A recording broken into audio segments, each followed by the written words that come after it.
TIFU by forgetting to check if my apartment door was locked, and I ended up losing almost everything I owned. So, this happened last Tuesday. I live alone in a small one-bedroom apartment in a mid-sized city. It's nothing special, but it's mine, and I'm happy with it. I've got a pretty standard 9-to-5 job and usually get home around 6 p.m.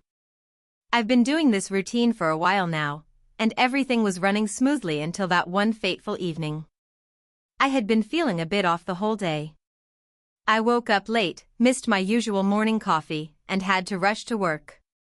Not a great start to the day, but I figured I'd push through. Everything at work was a bit chaotic, too, back-to-back meetings, tons of emails, a few projects with looming deadlines. I was basically running on autopilot and just trying to get through the day. I finally got home that evening and walked inside to my place around 6:15 p.m. I dropped my keys on the counter, kicked off my shoes, and took a deep breath. I was planning to have a quiet night in. I ordered some takeout, sat down with my phone, and started scrolling through social media to catch up on the news and updates. I didn't really think about anything else for a while. At some point, I got up to grab my food from the kitchen and noticed something odd. There was this weird feeling in the air, like something wasn't quite right. I don't know how to describe it, but it was like a strange tension, almost like you get when you've forgotten something important, but you're not sure what. It felt like a little voice in the back of my head was telling me to double-check something, but I didn't really know what. I shrugged it off and continued eating. I had some leftovers in the fridge, so I grabbed those as well, and I set them on the counter.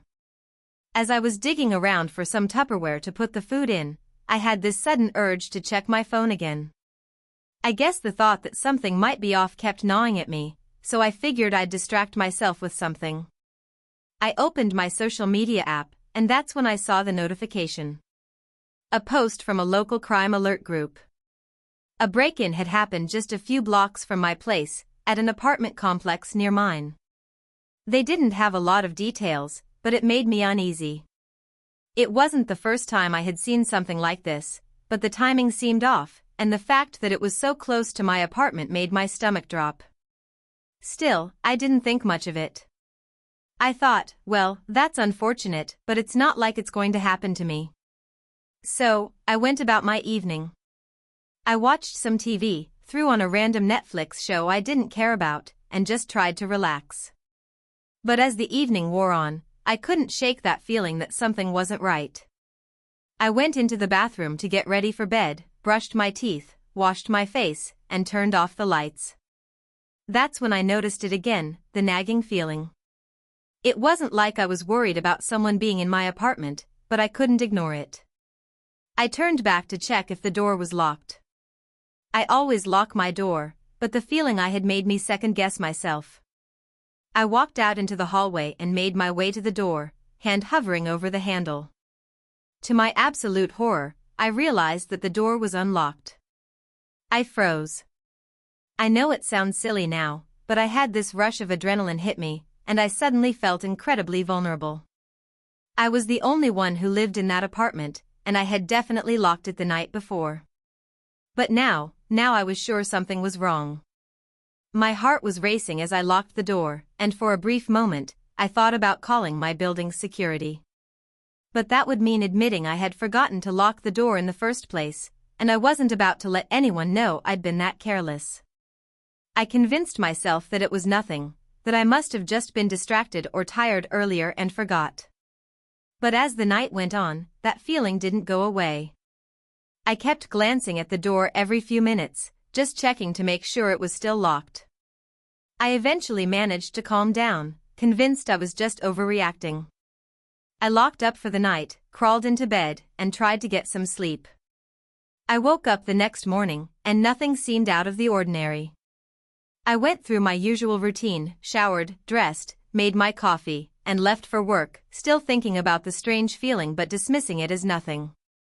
The next night, I came home from work around the same time, and I immediately noticed something strange when I walked through the door.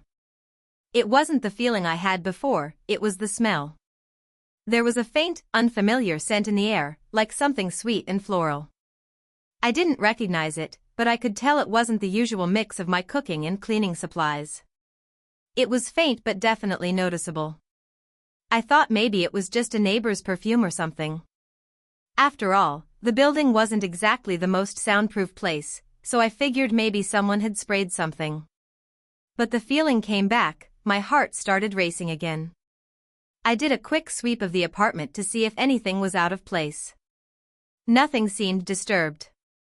No drawers or cabinets were open, nothing was knocked over. But there was that smell. And it was driving me crazy. I checked the locks on the door again. Thankfully, they were secure this time. But then, as I walked back into the living room, I noticed something else. My TV was on. Now, I am the kind of person who double-checks that I turn everything off when I leave the apartment. I'm not paranoid, but I just hate wasting energy or dealing with the hassle of finding something on when I get back. But there it was, my TV, playing a show I definitely didn't leave on. It was muted, but the screen was bright, and I could see a paused frame of some show I didn't recognize. I panicked. There was no way I had left that on. I was sure I hadn't.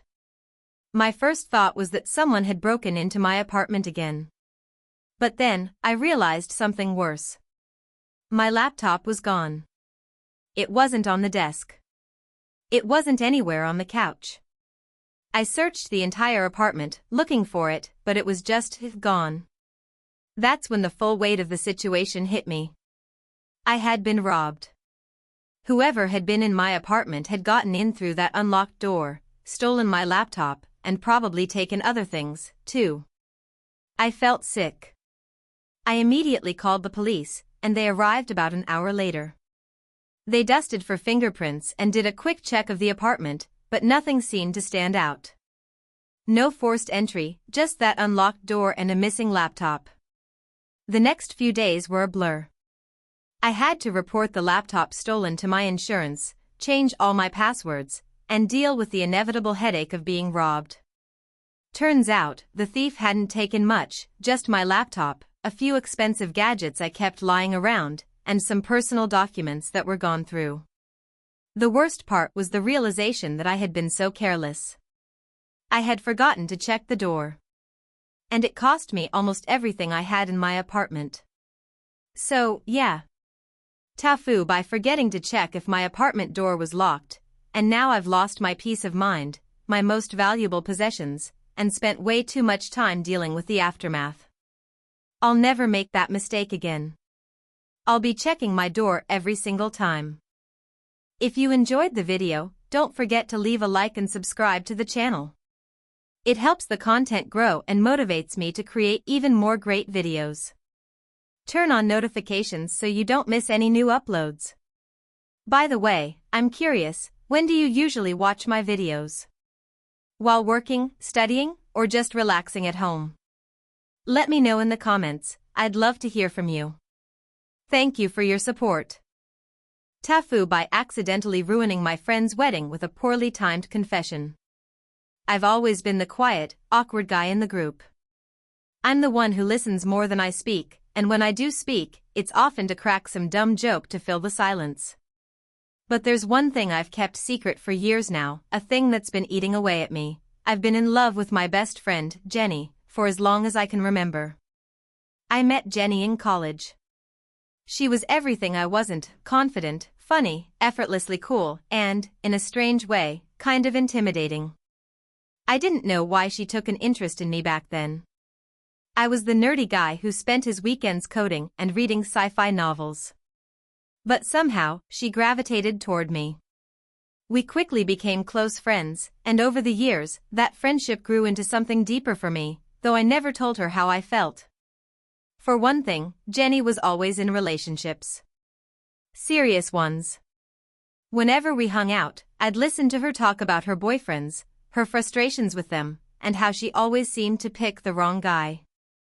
She would ask me for advice, and like the idiot I am, I would just nod along and give her the best relationship advice I could manage, all while my heart slowly shattered into 1,000 tiny pieces every time she said something about another guy.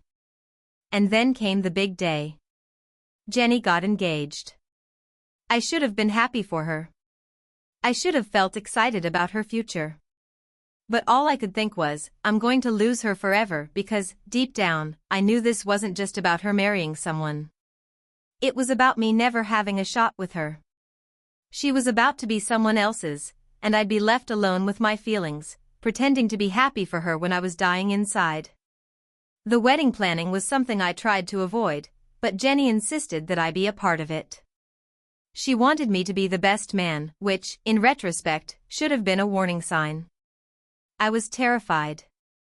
I had no idea how to function in such an important role, but I couldn't say no. I agreed. As the wedding day drew nearer, my feelings became harder to ignore. Every time I saw Jenny, every time I spent time with her, I was reminded of everything I was about to lose.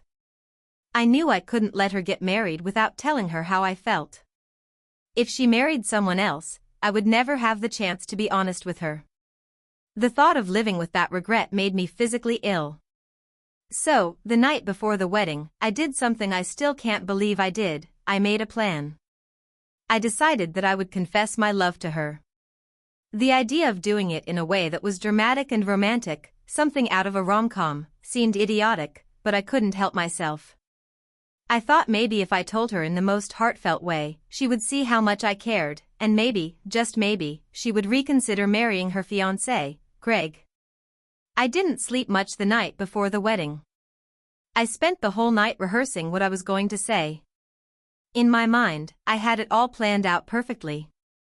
I would wait until the reception, when everyone was drunk and distracted, and then pull her aside and tell her everything. It seemed like the perfect time, right? There would be enough chaos that my confession wouldn't feel so out of place. The next day, I barely made it through the ceremony. Watching Jenny walk down the aisle in her beautiful wedding dress nearly broke me. I couldn't stop staring at her, imagining what it would be like to hold her hand, to kiss her, to have a future with her. But I knew that was impossible. I knew she was in love with Greg, and I was just the friend. Always just the friend. After the ceremony, it was time for the reception. The food was delicious, the music was loud, and the dancing was, well, let's just say that I'm the last person who should be on a dance floor. But that didn't matter. The moment had come. I could feel my heart pounding in my chest as I watched Jenny laughing and talking with everyone. She was glowing, happier than I had ever seen her. I saw my opportunity when she stepped outside for a breath of fresh air. I followed her outside, took a deep breath, and walked up to her. I said her name, and she turned around, smiling. "Hey, you all right?" she asked, sensing that something was off. I couldn't help it. I took her hands in mine, looked into her eyes, and said the words I had been rehearsing for weeks. "Jenny, I've been in love with you for years. I don't know how to say this, but I can't sit here and watch you marry someone else without telling you how I feel. I know it's probably too late, and I know you're with Greg, but I had to tell you. I've always loved you, and I always will." There was a long silence. I could see the shock in her eyes. Her smile faded, and she pulled her hands away from mine, slowly stepping back. "Wait, what?" she whispered. You're in love with me?" I nodded, feeling a wave of nausea hit me. I had said it. It was out there now. But the worst part was that she didn't say anything right away. There was no immediate rejection or comfort. Just silence. Her eyes were wide, and she looked like she didn't know what to say. And then, like a punch to the gut, I saw Greg coming out from the door behind her. He had seen us. "What's going on here?" Greg asked, a slight edge to his voice. I panicked. I tried to explain, but my words were a jumbled mess.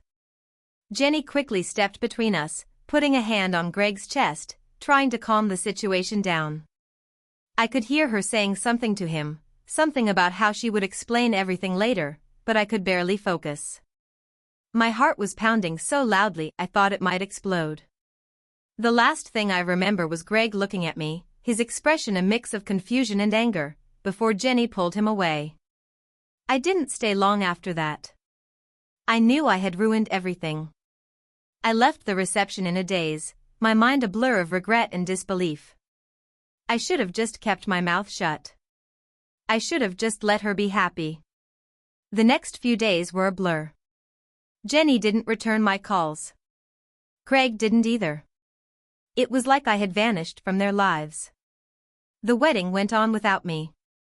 I wasn't invited to the reception after that moment, and Jenny didn't talk to me for a while. Eventually, she did reach out to me, and I braced myself for the worst. She told me that she appreciated my honesty, but that she was confused and needed time. I could tell from her voice that things would never be the same between us. It's been a few months now. Jenny married Greg. I attended the wedding, begrudgingly, and tried my best to hide how much it hurt to see her so happy with someone else. She's reached out to me a few times, but things are different. The friendship we had is fractured. She's moved on, and I'm still stuck in this weird place between friendship and unrequited love. I learned the hard way that sometimes, keeping your feelings to yourself is the best thing you can do. Confessing your love at the wrong time can destroy everything. I wish I could go back and undo it all. But it's too late now. So yeah, TIFU by telling my best friend I was in love with her the day before her wedding. Now I've lost her for good. At least Greg seems like a nice guy. I guess. TIFU by accidentally starting a fire during a date that almost turned into a disaster. So, let me set the scene. I, 27M, had been talking to this girl, 25F, for a couple of weeks. We met through mutual friends at a party, and I was definitely attracted to her. She was beautiful, funny, and just all around easy to talk to. After a few dates, I figured I should really step up my game and do something special to show her that I wasn't just another guy trying to impress her with the same generic dinner and a movie routine. After some thought, I decided to invite her over to my apartment for a homemade dinner. Now, I'm no master chef, but I can cook the basics: spaghetti, grilled chicken, and the occasional stir-fry. I thought it would be nice to make something a little more complicated, something that would impress her and also give us the opportunity to hang out in a more relaxed environment. I decided on chicken Alfredo, nothing too fancy but enough to show I put in some effort. The night of the date, I spent a solid hour at the grocery store getting everything I needed. I picked up chicken, cream, pasta, Parmesan cheese, garlic, and all the other ingredients that go into making the creamy sauce. I even bought some candles to set the mood and a bottle of wine to hopefully make things feel more elegant. I was feeling pretty confident about the evening. When she arrived, everything was going according to plan. She complimented the candles, seemed impressed with the wine, and I was on my way to looking like a suave, culinary genius. I started cooking the chicken and prepped the sauce, and as we talked, I made sure to keep things light and fun. We were having a good time, and I thought to myself, yeah, this is going well. But then, disaster struck. I had just put the sauce on the stove to simmer, and I was about to start cooking the pasta. I remember glancing over at her as she was sipping her wine, and in that moment, I felt like I was really winning her over. Maybe I was too relaxed or distracted, but I left the room for a moment to grab something from the fridge. Big mistake.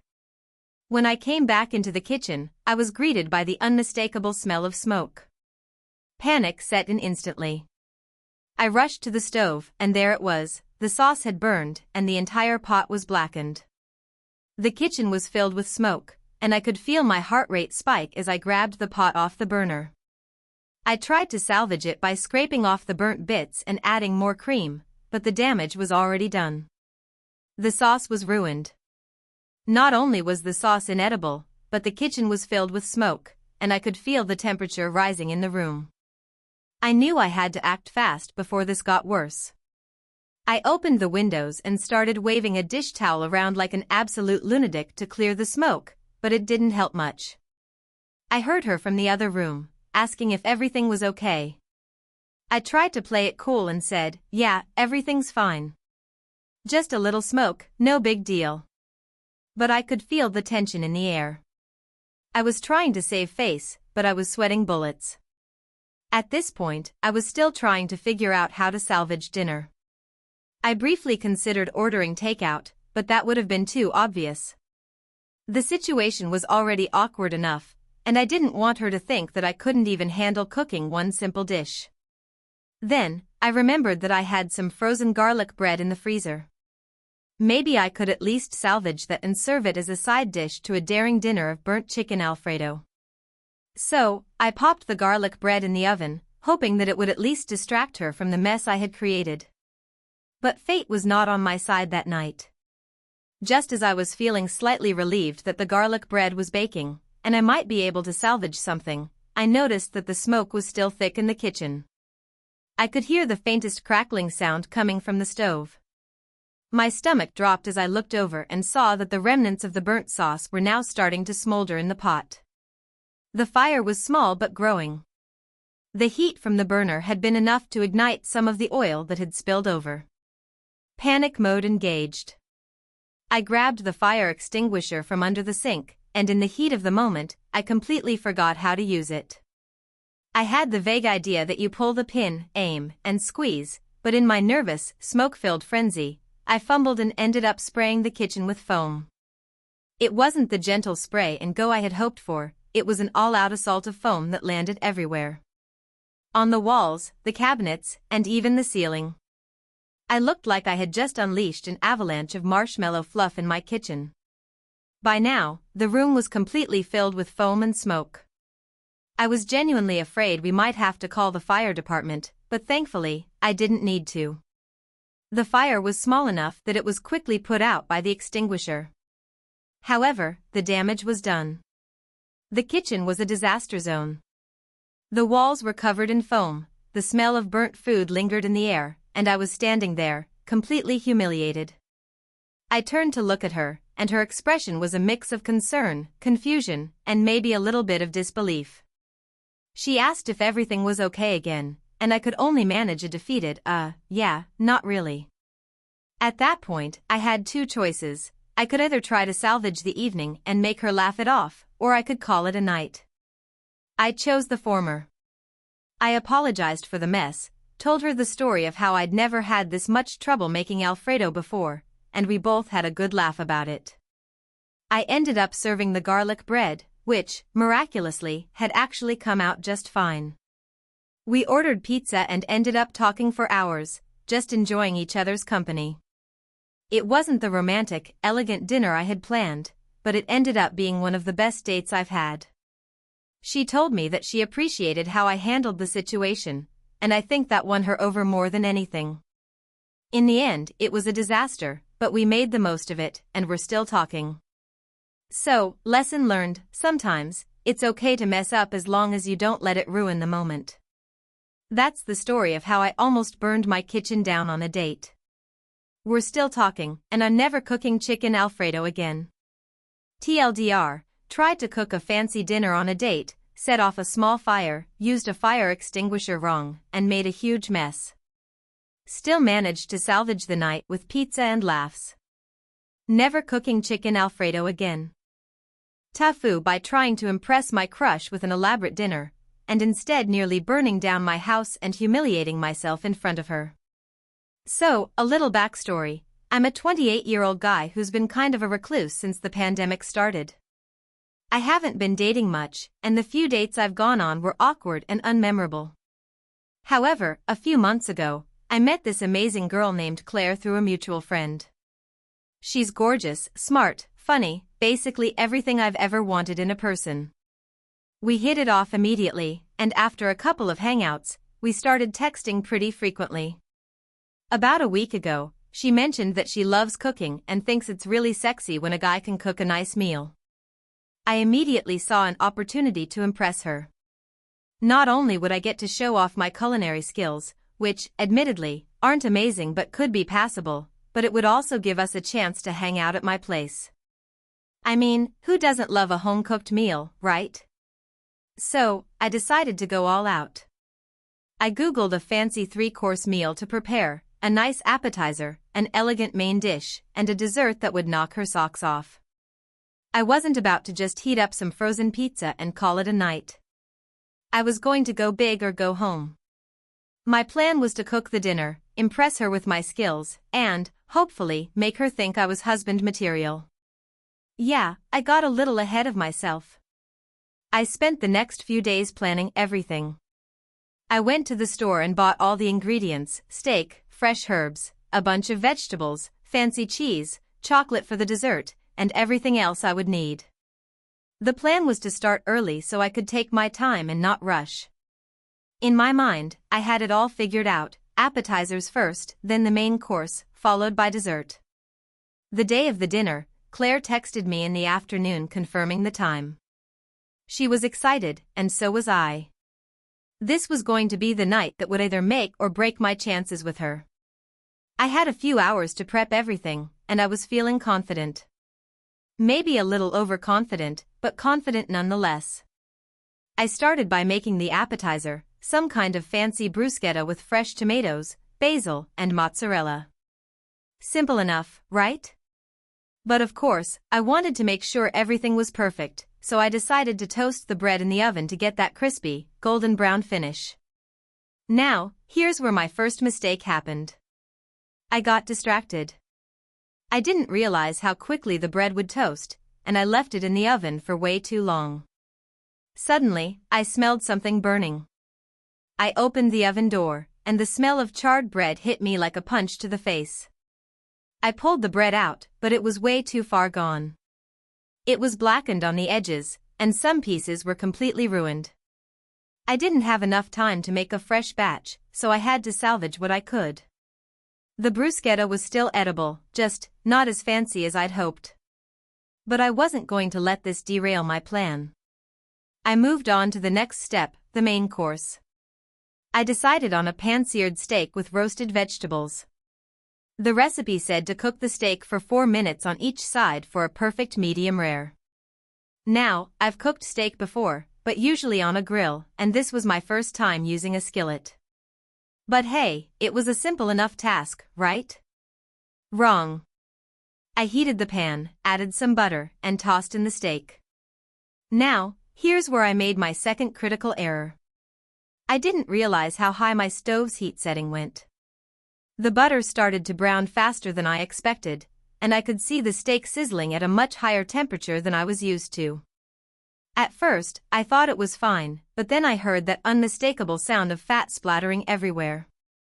Butter was flying all over the place. I quickly moved the pan off the heat, but it was too late. I already had a few burns on my arm from the hot splatter. I tried to salvage the steak, but by the time it was done, it was, well, let's just say it wasn't medium rare. It was more like well done with a slight hint of rubber. The veggies, on the other hand, were fine, but not as roasted as I wanted. I had to scramble to make them look more presentable. At this point, I was starting to feel like I was spiraling. The steak was ruined, the bread was burned, and I was sweating like a madman in the kitchen. But I couldn't back out now. Claire was coming over in less than an hour, and I still had to make the dessert, chocolate lava cakes. I'd heard they were easy, and I figured they'd be a showstopper. I followed the recipe carefully. Mix the ingredients, pour the batter into ramekins, and bake for 12 minutes. Simple enough, right? I was wrong again. Somehow, I misjudged the baking time. I didn't check the cakes at the right moment, and by the time I took them out, they weren't lava cakes at all. They were more like chocolate muffins. The gooey center that was supposed to spill out when you cut into it? Completely non-existent.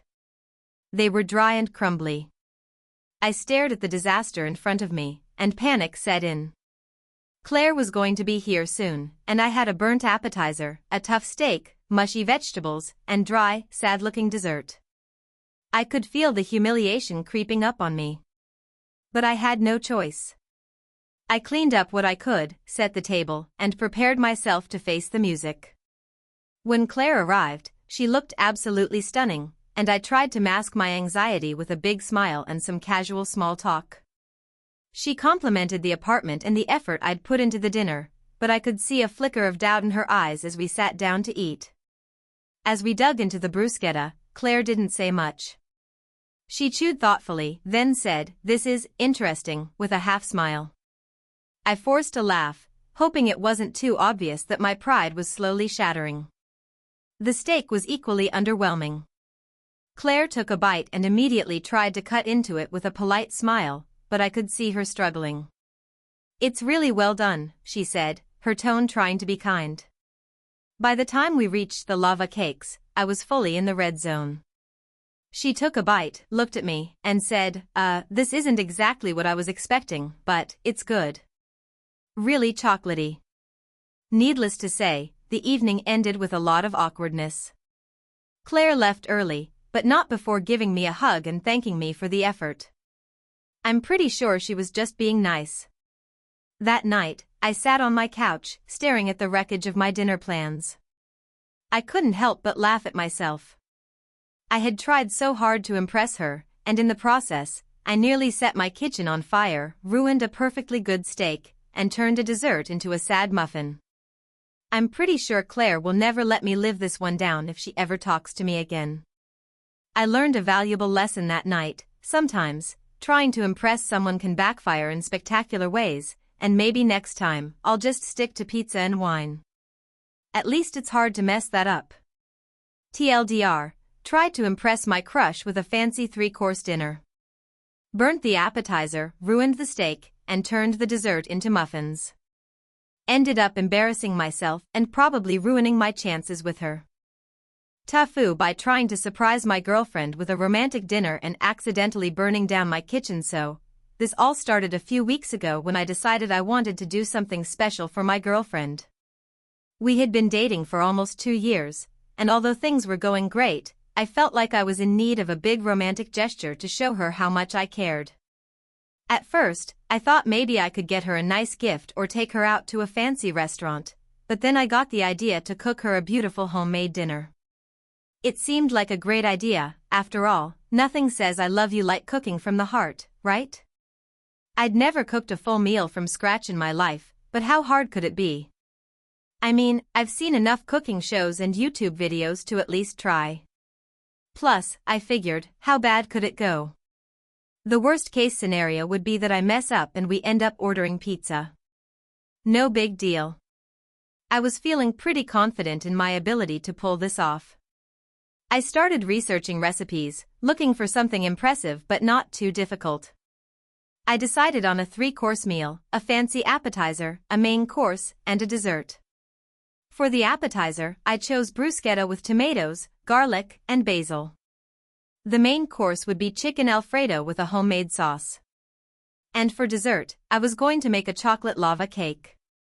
Super ambitious, right? But hey, it seemed doable. I went to the grocery store to get all the ingredients.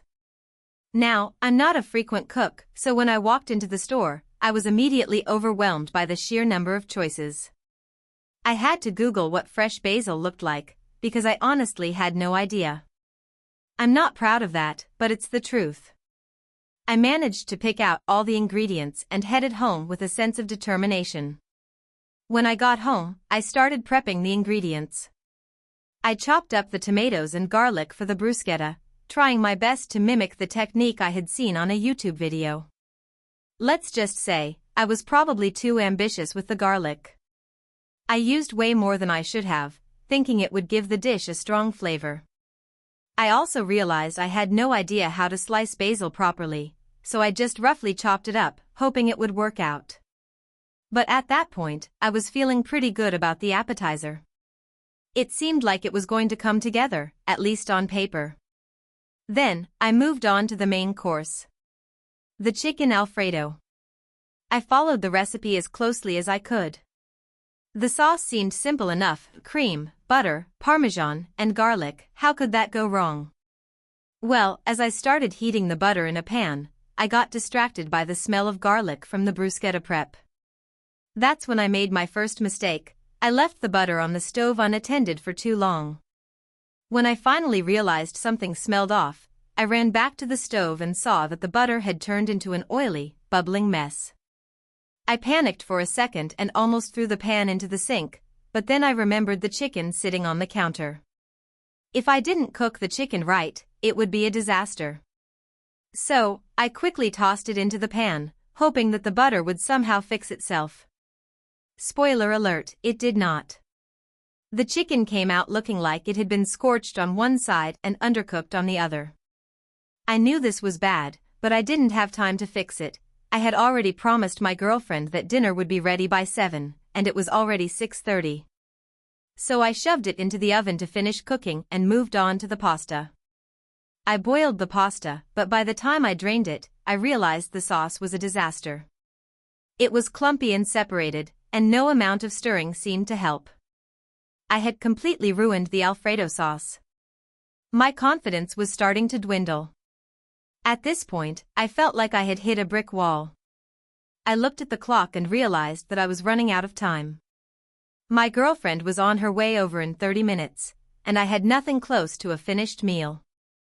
In desperation, I started Googling ways to salvage the sauce. I found a couple of solutions, one of which involved adding more cream and stirring vigorously. I was willing to try anything at that point. I tossed in some extra cream, whipped the sauce, and hoped for the best. It didn't completely save the sauce, but at least it was edible. I put the pasta in the sauce, added the undercooked chicken on top, and decided I would just fake it till I made it. Now, the dessert. The lava cake. I thought, how hard can baking a cake be? I had everything mixed and in the oven in no time. I followed the instructions, but when I opened the oven door, I was greeted by a mess of molten chocolate and batter oozing out of the ramekin. The cakes had collapsed in the middle, creating a puddle of chocolate goo that looked more like a disaster than a dessert. At this point, I was on the verge of giving up. My kitchen looked like a war zone. The floor was covered in flour, the counters were sticky from spilled sauce, and the smell of burned garlic and chicken filled the air. I had a half-cooked meal, a ruined dessert, and no time left to redo anything. Then my girlfriend texted me, "On my way." Panic set in. I grabbed the burnt chicken and overcooked pasta, put it on a plate, and tried to make it look nice with some of the ruined bruschetta on the side. The lava cakes were a lost cause, so I threw together some store-bought chocolate ice cream, hoping she wouldn't notice. When she arrived, I greeted her with a smile, but I could tell she was a little confused by the chaotic state of my kitchen. She took a seat at the table, and I placed the meal in front of her. She smiled, but I could see the concern in her eyes as she gingerly picked up the fork and took a bite of the chicken Alfredo. To her credit, she didn't immediately say anything.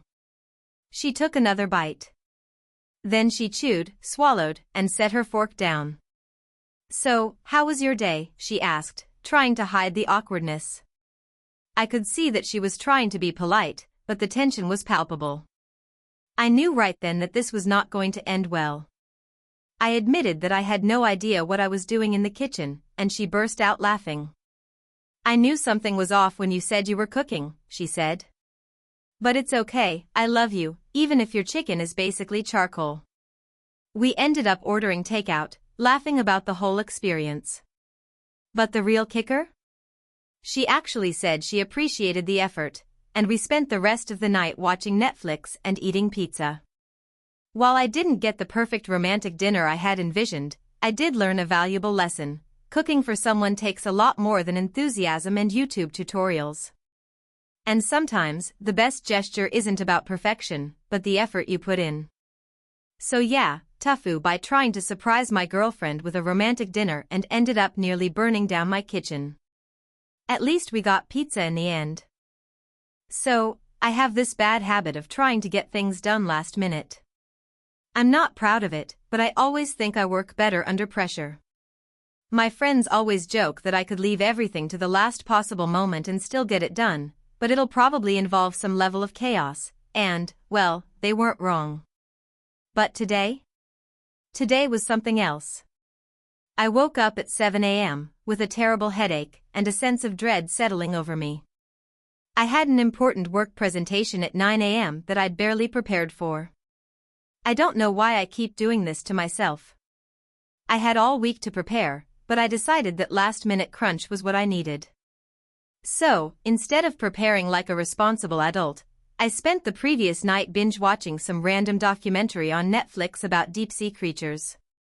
It was utterly fascinating, but I also realized it was probably the least productive way to spend my time if I wanted to impress my boss in 2 hours. Anyway, I scrambled out of bed, immediately regretting my decisions, and started chugging coffee as if my life depended on it. While the coffee did its magic, I fired up my laptop, opened the presentation, and stared at the blank slides in horror. I had 3 slides filled with bullet points that barely made sense. My deadline was approaching, and I was nowhere near ready. In fact, I was certain that if I tried to present the slides, I'd sound like a complete idiot. I knew that if I didn't fix this, my boss would never let me live it down. I've been trying to climb the corporate ladder for years now, but I've always had a habit of putting things off until the last minute, hoping for some miracle. Spoiler, the miracle never comes. As the clock ticked down, I made an executive decision: I would have to make up for my lack of preparation with sheer charisma. By the time 8:30 rolled around, I was starting to feel the pressure. I decided I'd get dressed, grab my things, and head to work. It was only a 10-minute walk, but as I was walking to the elevator, I realized I hadn't even finished my presentation. I quickly whipped out my phone to make some last-minute edits. Big mistake. If there's one thing I should have learned by now, it's that trying to make a presentation on a tiny phone screen is an exercise in futility. I spent about 5 minutes typing, only to realize I had somehow deleted a whole slide. Panicking, I scrambled to recover the slide and inadvertently made a bigger mess of things. I couldn't even read what I was doing anymore. At this point, I was basically walking into the office like a headless chicken. When I finally arrived at the office, I dashed to my desk, hoping to make some final edits before the presentation. I had 10 minutes to make it work. But of course, the universe had other plans. My laptop froze. Full-on, I'm not doing anything today mode. No amount of clicking or yelling at it was going to bring it back to life. I started to sweat and panic as I plugged it into the charger and prayed that it was just a battery issue. Nothing. At this point, I considered just giving up and telling my boss I was unprepared, but I couldn't do that. I had been looking forward to this presentation for weeks, hoping it would show my initiative and ability to think under pressure. I couldn't fail now. So I grabbed my phone again and started frantically typing my presentation into a Word document. But my fingers were shaky from stress, and I couldn't focus. It felt like everything I typed was getting worse. And then, as if the world had it out for me, I spilled my coffee all over my desk. Not a little spill. A full-on, half the cups now on the keyboard disaster. I quickly grabbed napkins, desperately trying to salvage what little was left of my dignity. But of course, my phone buzzed at that very moment. It was a reminder from the calendar app: your presentation starts in 5 minutes. I cursed under my breath, quickly closed my phone, and wiped down my desk with one hand while my other hand tried to dry off the keyboard. It wasn't working, and the clock was ticking. With only a few minutes left to spare, I decided to grab the presentation from my laptop and run to the meeting room. Of course, my laptop didn't want to cooperate and refused to load my presentation. I panicked again, pacing back and forth, muttering to myself. My boss had already walked by and noticed I was in full-blown crisis mode. He gave me a look. You know that "oh God, he's not going to pull this off" look? Yeah, that one. But then, I had an idea.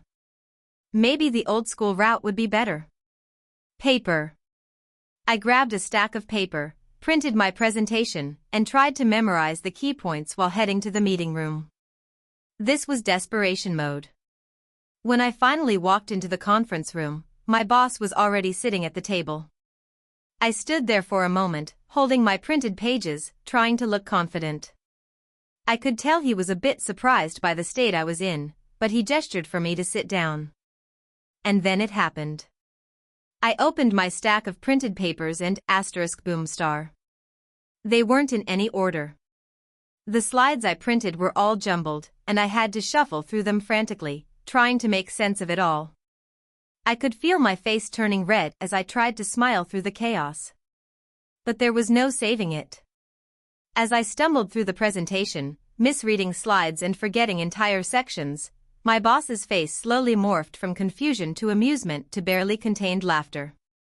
At that point, I knew I was done. The damage had already been done. At the end of the presentation, my boss kindly said, "Well, that was unique." He gave me a nod, like he was trying to pretend it wasn't a complete train wreck. I could tell that my efforts hadn't paid off. I was too frazzled to be taken seriously, and I wasn't sure if I should apologize or just crawl under the table and never come out. After the meeting ended, my boss pulled me aside. He was surprisingly calm, considering the disaster I had just unleashed. "Listen," he said. "You've got great ideas, but you need to prepare. We can't keep doing this winging it thing." I nodded, feeling humiliated but oddly relieved that he wasn't firing me on the spot. "So, yeah. I learned a valuable lesson today. Don't wait until the last minute.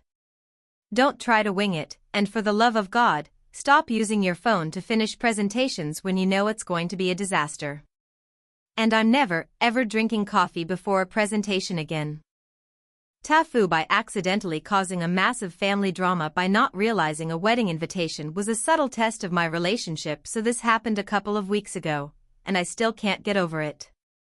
I've been dating my girlfriend, Sarah, for about a year now, and things have been great. We're both in our late 20s, and while we're not quite at the stage where we're planning weddings or anything, we've had some discussions about the future. Well, it turns out I'm a complete idiot when it comes to understanding subtle hints. This whole thing started because of an innocent wedding invitation. It all began when Sarah's cousin, Amy, sent out invitations for her wedding. It wasn't a big deal at first, just another family wedding like any other, right? Well, apparently, in Sarah's family, weddings are a huge deal, and there's this unwritten rule that the invite list isn't just about the ceremony. Oh no, it's also a litmus test for your relationship status. And I had no idea. Here's the thing, Sarah and I had only been dating for about a year. Sure, it felt like we were solid, but we hadn't been talking about getting married or anything. I thought we were in the casual dating phase, where we were enjoying each other's company and seeing where things went. No pressure, no rush. But Sarah's family has this ridiculous expectation that if you're invited to a wedding, you're supposed to bring your significant other as a clear sign of commitment. Like, it's some sort of public declaration of this person is serious enough to be in my life long term. When the invitation arrived, I thought nothing of it. I mean, I was looking forward to the event. Sarah and I hadn't talked about it much, but I assumed she'd want to go, and I'd tag along. But apparently, Sarah was giving me all the signals that this wedding was a big deal for us. I totally missed them. I'm not great at picking up subtle social cues, like, at all. And Sarah had assumed I'd get the hint that this was the moment she wanted to take the next step in our relationship. Now, if I had been clued in on all the family drama and subtle expectations, I would have known that Sarah's family viewed this wedding as the opportunity to test whether a couple was solid enough for marriage. They don't just care about showing up, they care about how seriously you take the whole idea of commitment. The moment Sarah handed me the invitation, she said, "I hope you're excited about going. This wedding's a big deal for my family. It would mean a lot to me if we went together." I should have immediately realized this was a test, but instead, I just said, "Yeah, sounds fun. I'm in." We hadn't talked about what going together meant, and I made the mistake of assuming it was just about the event itself. The day of the wedding came, and I was feeling pretty good about it. I wore my best suit, Sarah looked stunning in her dress, and we showed up together like a cute couple. But the moment we walked in, I realized something was off. Sarah's aunt greeted us with a huge smile, but there was something in her eyes, a kind of judgment. She smiled at Sarah and said, "So, is this the one?" Sarah's smile froze. I could tell she was caught off guard by the question.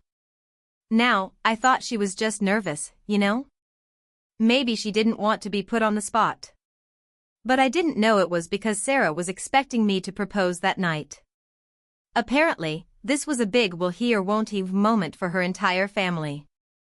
everyone knew that Sarah had been waiting for me to take the next step in our relationship, and she thought this wedding would be the perfect opportunity for me to do it. I'm sitting there thinking, what the hell? But I didn't know how to backtrack. The entire evening was a blur of awkward questions from relatives like, when are you two getting married, and so, do you think he's the one? It became clear to me that everyone thought I should be popping the question right then and there, especially since I had brought Sarah to the wedding. But, of course, I hadn't planned any grand gesture. I wasn't even thinking about that. I had no idea that showing up to the wedding without a ring in my pocket was somehow going to be seen as an affront to their family. During dinner, Sarah's mom pulled me aside and asked me, so, have you thought about when you're going to propose? I stared at her, dumbfounded. She smiled warmly, like it was the most normal question to ask. I stumbled through some kind of response about how I hadn't really thought about it yet, and she just nodded, like I'd said something completely reasonable.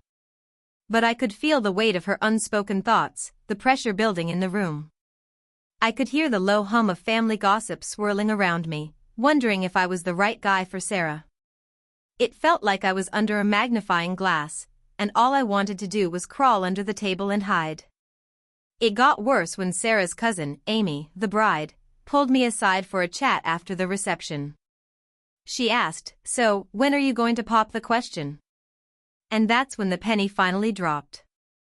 Sarah wasn't just attending a wedding. She was waiting for me to make a commitment, and her entire family was watching me closely to see if I would step up to the plate. And I'd failed. I had failed big time. Amy gave me a look that clearly communicated she was disappointed in me. I was the one who had been invited to be part of the inner circle, and here I was acting like I didn't even understand the stakes. I was completely mortified, but it was too late to do anything about it. The rest of the night was filled with awkward silences and strained smiles. Sarah was quiet, barely talking to me, and I could tell she was disappointed and hurt. We left the wedding early, and I tried to ask her what was wrong, but she was so upset that she wouldn't talk about it. When we got home, she finally let it all out. Why didn't you propose? Why didn't you even think about it? My family was watching us, and you just acted like we were just dating casually. She was genuinely upset, and I had no idea how to explain that I had no clue I was supposed to be making this big gesture. I tried to apologize, but it was clear that the damage had been done. I'm still reeling from it. I had no idea that attending the wedding wasn't just about showing up and enjoying the evening, it was an official family test. Apparently, everyone was waiting for me to propose, and I completely missed the mark. I've spent the past week trying to make it up to Sarah, and I've been trying to understand why I didn't see it sooner. We're still together, but I know things will never be quite the same. I'm working on being more aware of her needs, but I'm pretty sure I'll never be invited to another family wedding again without everyone giving me the look. TLDR, I unknowingly failed a big relationship test at my girlfriend's family wedding by not realizing that showing up without proposing was a huge deal. Now her entire family is disappointed in me, and she's hurt. TIFU by sending my ex a message about my wedding plans. So, this happened a couple of weeks ago, and I still can't believe it. I guess I should start from the beginning. I, 28M, had been dating Sarah, 28F, for about 2.5 years.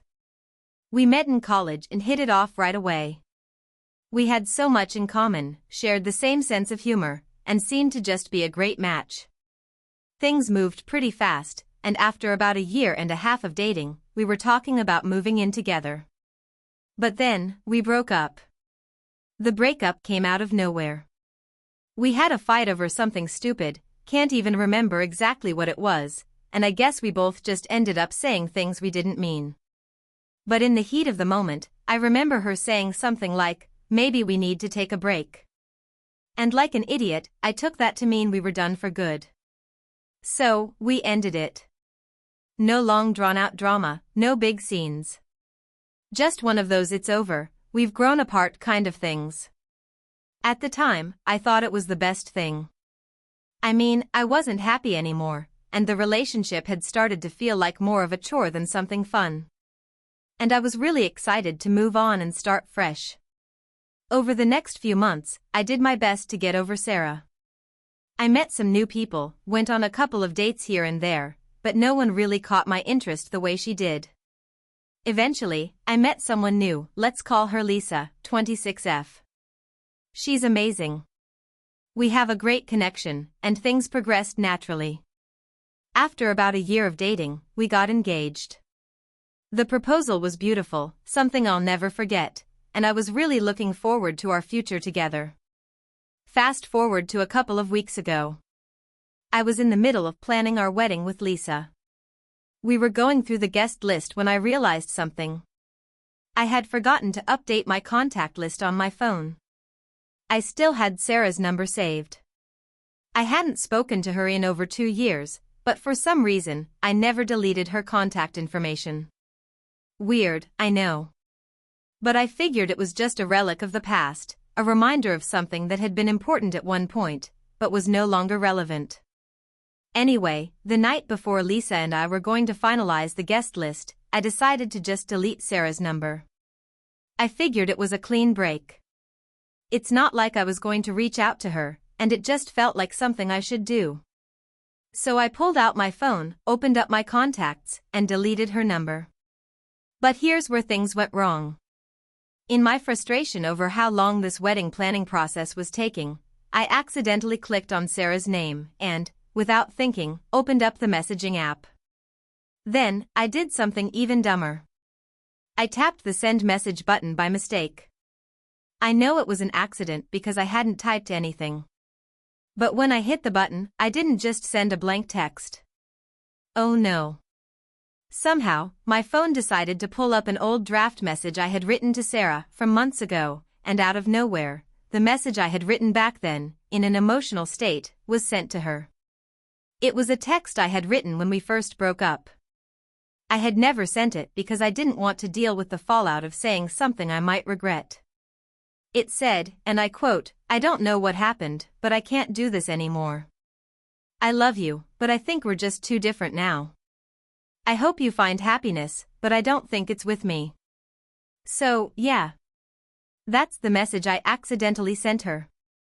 2 years after we broke up. At first, I panicked. My heart dropped into my stomach as I saw the delivered notification pop up on my screen. I thought I was going to puke. I immediately started typing an apology, but before I could send it, my phone buzzed. It was a text from Sarah. She said, "You've got to be kidding me." I froze. My brain was racing. What did I do? What could I say? The last thing I wanted was to make her think that I was some kind of emotional wreck who was still hung up on her, especially with the whole wedding thing going on. I quickly typed back, "Oh my God, I'm so sorry. That wasn't meant for you.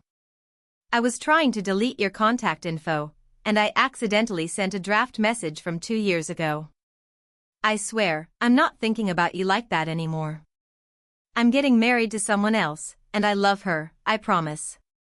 She didn't respond for a long time, and I spent the next hour lying in bed, staring at my phone, hoping she wouldn't say anything else. Finally, she replied, "Yeah, well, I'm glad you're happy. Good luck with everything." I thought that would be the end of it. But no. A few days later, I got a follow-up text from her. She said, "So, I heard you're getting married. Is it weird that I'm kind of hurt you didn't reach out to me to tell me in person? I mean, I thought we were friends after everything. We were a big part of each other's lives. Now, here's the thing, I never saw Sarah and me being friends. I mean, we broke up for a reason. We were both pretty clear that we needed to move on. And yet, here she was, acting like I owed her some big emotional explanation or closure. I was honestly just trying to be civil about it all, but I didn't want to open up that can of worms. I didn't know how to respond, so I just ignored the message and focused on my wedding plans. But now, I'm left with this awkward tension, and a part of me feels like I've made a huge mistake by even accidentally reaching out to her. It's been a couple of weeks now, and while everything is still on track for my wedding, I can't help but feel like I've stirred up unnecessary drama. Sarah hasn't tried to contact me again, but I know she's probably still thinking about it. So yeah, TIFU by accidentally sending a message to my ex about my wedding plans, and now I'm dealing with the awkward aftermath. Hopefully, she'll let it go and move on, but I'm not holding my breath. Lesson learned: always double-check your contacts before deleting them. Never send an accidental message, especially to your ex, and especially one that's 2 years old. Hey, friends! If you enjoy this content, don't forget to like the video and share your thoughts in the comments. We really want to know what you like and what can be improved. What do you think of the video? Are there any topics you'd like to see in future videos? Your feedback really helps us get better. Thanks for being with us. I've always considered myself a fairly easygoing person. I mean, I'm the guy who will happily throw together a last-minute gift for a friend's birthday, the one who'll give up his seat on the bus, and the one who knows when to step back and let someone else take the spotlight. But what I failed to anticipate was that all that being chill could backfire spectacularly in the most unexpected way at a wedding. It all started last weekend. My best friend, Dave, was finally getting married to his longtime girlfriend, Emma. I had been waiting for this day for what seemed like forever. Dave and I had been through everything together: high school, college, breakups, makeups, and countless nights out drinking and talking about our future. When he asked me to be his best man, I was honored, obviously. But the role turned out to be far more complicated than I had anticipated. Leading up to the wedding, I made sure everything went smoothly. I helped with the bachelor party, which was an unforgettable disaster in itself, arranged a toast that I thought would be heartfelt and meaningful, and made sure Dave stayed calm amidst the chaos of wedding planning. In short, I had it covered. Or so I thought. Fast forward to the big day. The venue was a gorgeous outdoor estate, surrounded by flowers, tall trees, and an expansive lawn that seemed to stretch on forever. The ceremony itself was perfect: gorgeous bride, teary-eyed groom, a heartfelt exchange of vows. Everything was going according to plan. Until the reception. Now, here's where things started to go south. We were all enjoying the meal: steak, mashed potatoes, and fancy salads, and, as the evening rolled on, it was time for the speeches. Dave's dad went first, delivering a touching speech about how proud he was of his son. Then came Emma's dad, who nearly brought everyone to tears with his heartfelt words about his daughter. After those two, the stage was set for me, the best man. I had spent days crafting the perfect speech. I didn't want to do the cliché thing where I just listed off embarrassing stories from Dave's past, though I had a couple that would have definitely gotten laughs. No, I wanted to make it meaningful. Something that would make both Dave and Emma feel loved, appreciated, and like they were stepping into this new chapter of life with the support of everyone in that room. I planned to say a little about our friendship, a little about Emma, and how well the two of them complemented each other. It was going to be perfect. It wasn't. As I stood up to take my place at the podium, the room went quiet.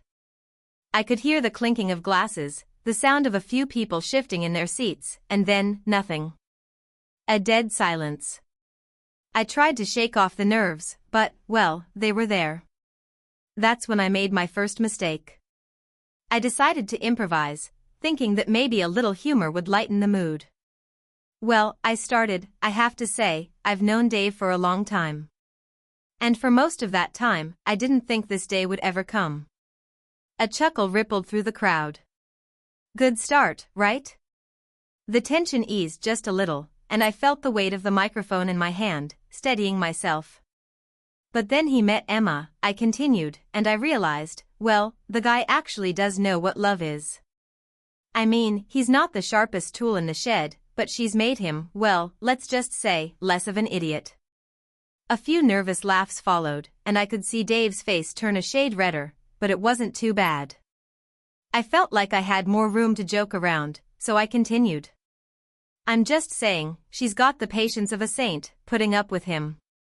I mean, remember the time you know what, we won't even get into that, I said, flashing a grin to the crowd. But seriously, she's the best thing that's ever happened to him, and I'm lucky to call her my friend too. At this point, I felt good. I was nailing it.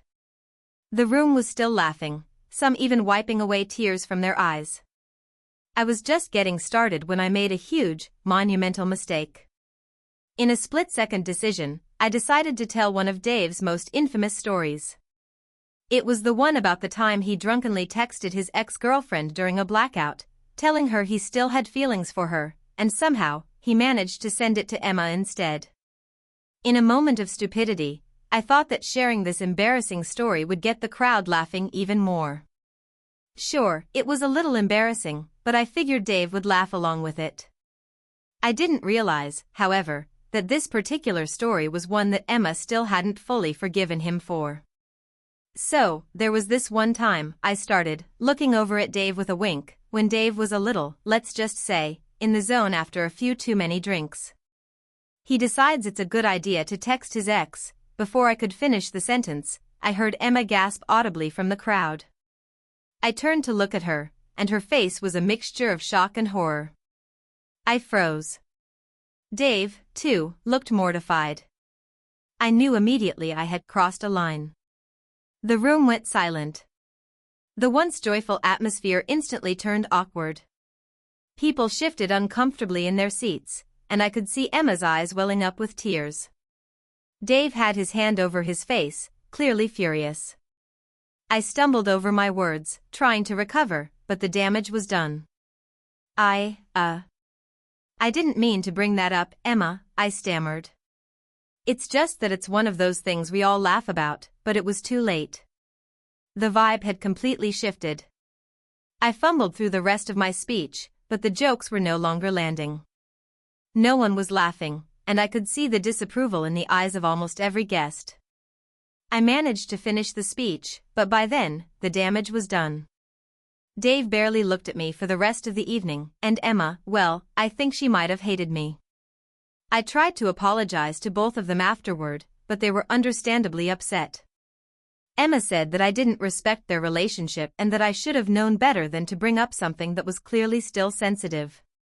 Dave, on the other hand, was angry but didn't say much. He just kept it short, saying, "You should have known better." I spent the rest of the night avoiding them, doing my best to stay out of their way. The atmosphere at the reception was completely ruined, and I couldn't help but feel responsible. The rest of the evening went on with me being the person everyone tried to ignore, and honestly, I deserved it. I haven't spoken to either of them in the few days since. I tried sending a text to both of them to explain myself, but I'm not sure they even want to hear from me. I ruined my best friend's wedding, and I'm probably going to lose him and his fiancée because of my thoughtless attempt at humor. Moral of the story, when you're the best man, stick to the basics. Don't improvise. Don't try to make people laugh with something that could trigger old wounds. And for God's sake, never, ever bring up the ex. That's how I became the most hated person at my best friend's wedding. So, this happened last week and I'm still recovering from the fallout. It all started with a simple project at work. I'm in charge of overseeing software development for a mid-sized company, and while my team is small, we're pretty capable. At least, I thought we were. The situation began when one of our clients, a major player in the healthcare sector, demanded a last-minute change to a feature they'd initially agreed upon. It was an update to a client portal that would allow users to securely share documents with their healthcare providers. Simple enough, right? The client was already upset about the delay, and the pressure was mounting. The deadline was tight. We were days away from the big reveal, and everyone was scrambling to finish the last bits of code. I've been with the company for a few years now and have worked my way up to a mid-management role. My boss, who's generally pretty hands-off, asked me to step up and ensure that the update would be delivered on time. We had a talented team, but a critical component of the project wasn't behaving as expected. Our devs were working around the clock to solve it, but this one issue was particularly elusive. It involved a security feature that integrated with our main authentication system. Every time we tried to implement the fix, the system crashed. We tried and tried, but we couldn't quite crack it. Here's where my bright idea comes into play. I decided I would fix the issue myself. I was confident I could do it in one go. After all, I had some experience with this kind of system before. So, rather than waiting for my team to work through it, I made the rash decision to bypass normal channels and take matters into my own hands. I figured if I solved this problem, I'd not only fix the issue but also impress my boss and show him that I could handle pressure like a pro. Now, I have a tendency to sometimes overestimate my abilities, but this time, I thought I had it in the bag. I locked myself in the conference room, cut off all distractions, and started working.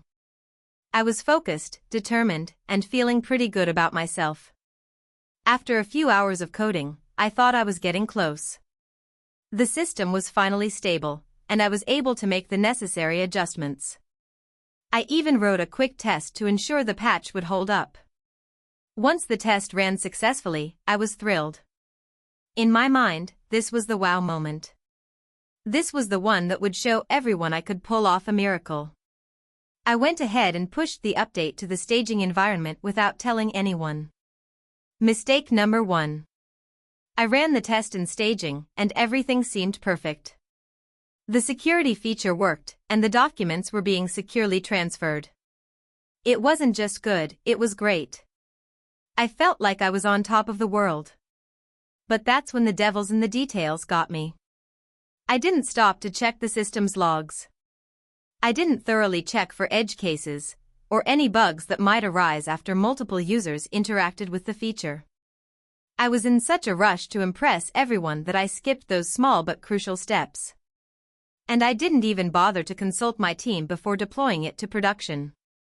The next morning, I proudly strolled into the office, eager to show my boss the progress. When I arrived, he looked at me with a somewhat confused expression and said, "Hey, the system's down." What happened? My heart sank. My immediate thought was that maybe something went wrong with the deployment. Maybe a misconfiguration happened during the push. I quickly checked the system, and sure enough, everything was offline. I didn't panic at first. After all, I had been through this kind of thing before, and I figured it would be easy enough to roll back the deployment and fix it.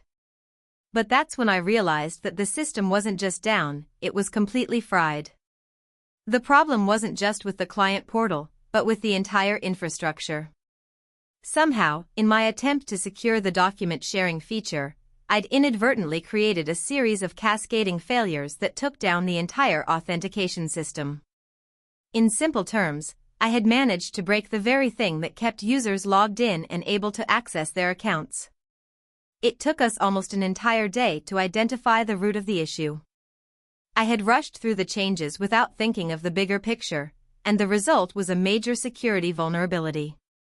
I had inadvertently bypassed some of our usual checks, thinking they were redundant. And while the security feature worked on its own, I hadn't accounted for how it would interact with our existing systems. The entire infrastructure needed to be patched and tested again, a task that, had I properly coordinated with my team, could have been avoided. My boss wasn't happy, to say the least. He wasn't outright angry, but the disappointment in his voice was enough to make me feel like I'd just sabotaged the project. To make matters worse, the client was breathing down our necks for the feature to be delivered on time. In the end, we did manage to fix the issue, but we missed the deadline by a few days. The client wasn't pleased, and we had to offer them an apology and some additional services to make up for the delay. The fallout from that mistake was far-reaching. I not only lost some of the confidence I had in my own abilities, but I also lost the trust of my team. They had worked hard, and I'd undermined them by trying to save the day when I should have been collaborating with them. If anything, I had made the situation worse by acting impulsively. It took some time, but I managed to make amends with my team. I apologized for my rash decision and promised to be more thoughtful in the future. As for my boss, he gave me a good talking to. He reminded me that it's okay to ask for help, that leadership is about empowering others, not trying to do everything yourself. He wasn't angry, but I could tell that he was disappointed that I hadn't trusted my team more. I had learned a hard lesson, sometimes, the best way to impress your boss is by showing you know when to step back and let the team shine. So yeah, I tried to take the credit for solving a major problem, but all I got was a bigger mess. I won't make that mistake again. Next time, I'll trust my team and make sure I don't let my ego get the better of me. Hopefully, I won't be the reason for another system outage anytime soon. TIFU by accidentally sending a romantic text to my boss instead of my girlfriend, and it turned into the most awkward day of my life. It all started on a Tuesday morning. I woke up late, as usual, scrambled to get dressed, and barely had enough time to grab coffee before heading to the office. It was going to be another typical workday, meetings, deadlines, emails. You know, the usual. But the night before had been different. My girlfriend and I had been texting late into the night, joking around and exchanging sweet messages, when we started sending increasingly flirtatious texts. It was fun and playful, and I was feeling pretty happy and romantic. As I drove into the office parking lot, I pulled out my phone to check a few messages. I had 2 texts from my girlfriend and a work-related message from my boss. My boss, Sarah, had sent me a reminder about an important meeting we were supposed to attend later that afternoon. I replied quickly with a thumbs-up emoji and then opened my girlfriend's messages to continue where we had left off the night before. We had been teasing each other, and I was in the mood to keep the banter going. I was sitting in my car, waiting for the caffeine to kick in, when I typed out a sweet and cheeky text to her, "Can't wait to see you later tonight, babe. I'm already thinking about all the ways I want to kiss you." I pressed send and put my phone back in my pocket, feeling satisfied with myself for sending such a flirty message. Little did I know that in my half-asleep, still groggy state, I had accidentally sent that exact message to Sarah, my boss. As soon as I stepped into the office, I noticed something felt off. I hadn't received a text from my girlfriend in a while, which was strange because she usually replies immediately.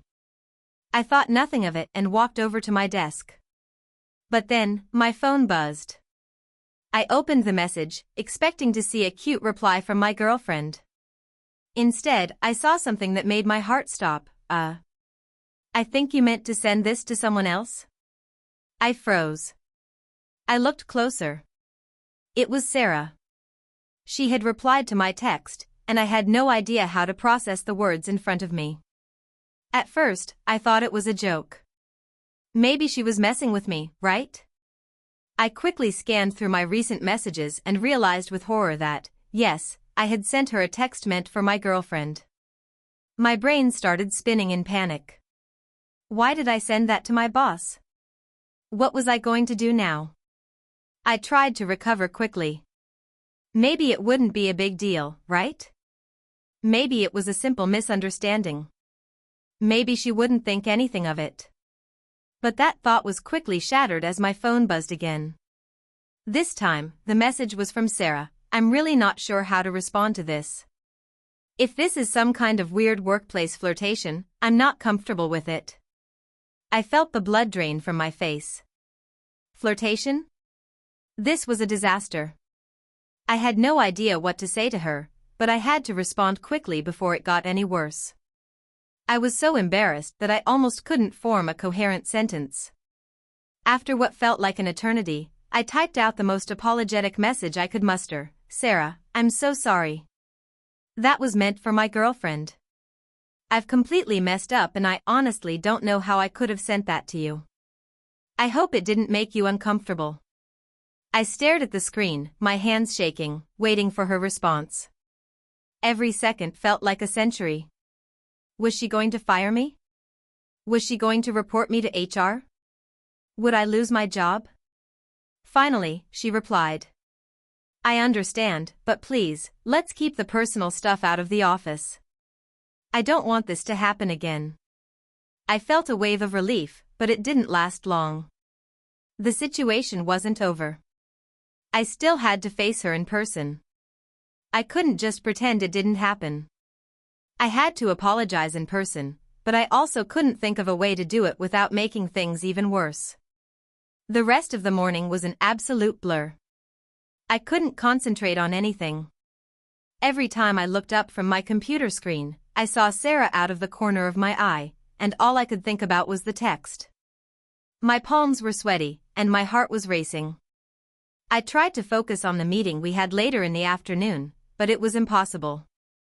All I could think about was how I had sent a romantic, intimate message to my boss. It was something straight out of a nightmare. Lunchtime came, and I decided to take a walk to try to clear my head. I needed some space to think.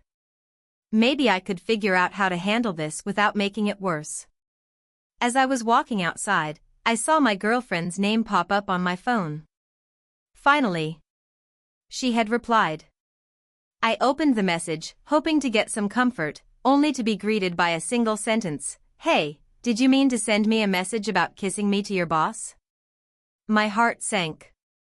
She had seen it too. I had somehow sent the exact same text to both my boss and my girlfriend, and now they both knew about the awkward mix-up. I had no idea how to explain it to her, so I just typed back, I don't know what happened. I'm so embarrassed. Her response was surprisingly calm. Honestly, I'm laughing. But this is hilarious, and you owe me a big apology. That didn't make me feel any better, though. I still felt mortified.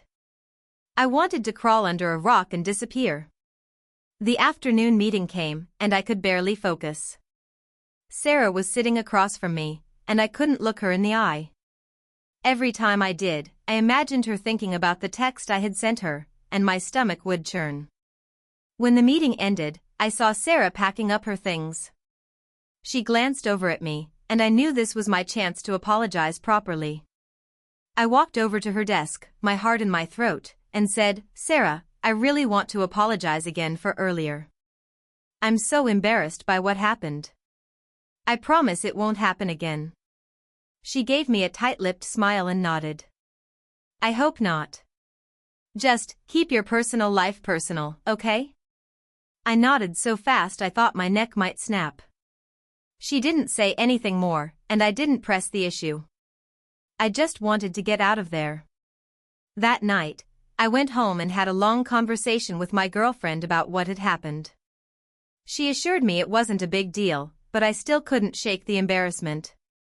The next day at work, things felt a little less awkward, but every time I looked at Sarah, I could feel the weight of that ridiculous mistake hanging over me. Now, every time I send a message, I double-check the recipient. I don't want to accidentally text my boss about my romantic plans again. And I can say with absolute certainty that I'll never live that one down. Moral of the story, always double-check your texts before hitting send. You never know when you might accidentally send a love note to your boss instead of your significant other. TIFU by taking a wrong turn on a road trip and accidentally starting an unintended, life-altering series of events that I still can't fully wrap my head around. So, let me start from the beginning. About 6 months ago, I decided I needed a break from the grind of daily life. I'd been working non-stop at my job for a year straight, and the only time I left the office was to go home and sleep, barely getting enough time to breathe.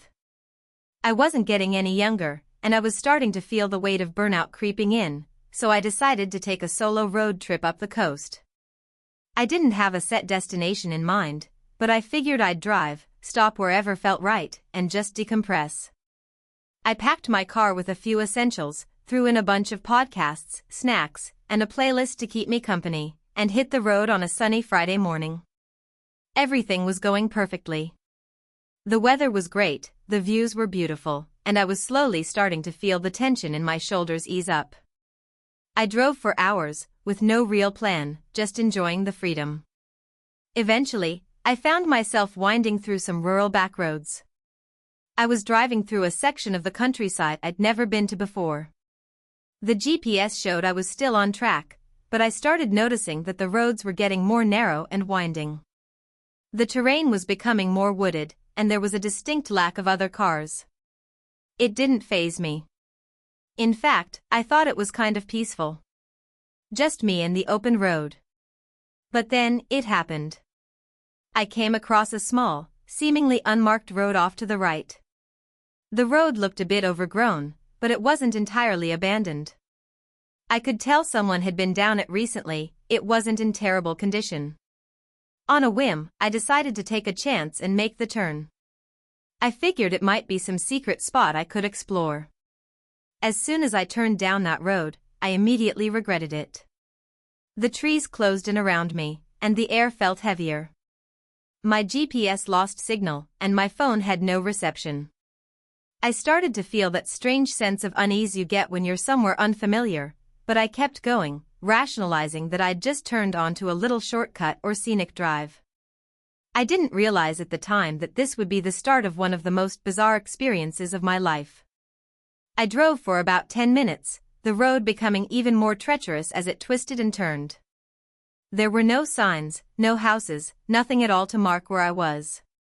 I started to notice strange things, like how the trees felt unnaturally dense, the air thick with humidity, and how the world seemed eerily quiet, even though I was still driving. Then, I spotted something up ahead. At first, I thought it was just an abandoned shack or an old barn, but as I got closer, I realized it was much stranger than that. There was a small, dilapidated building on the side of the road, but what made it so unsettling wasn't the building itself, it was the massive, ancient-looking oak tree standing beside it. The tree looked off. It wasn't like any tree I'd seen before. It had a strange, twisted shape, with roots that seemed to crawl across the ground like a living organism.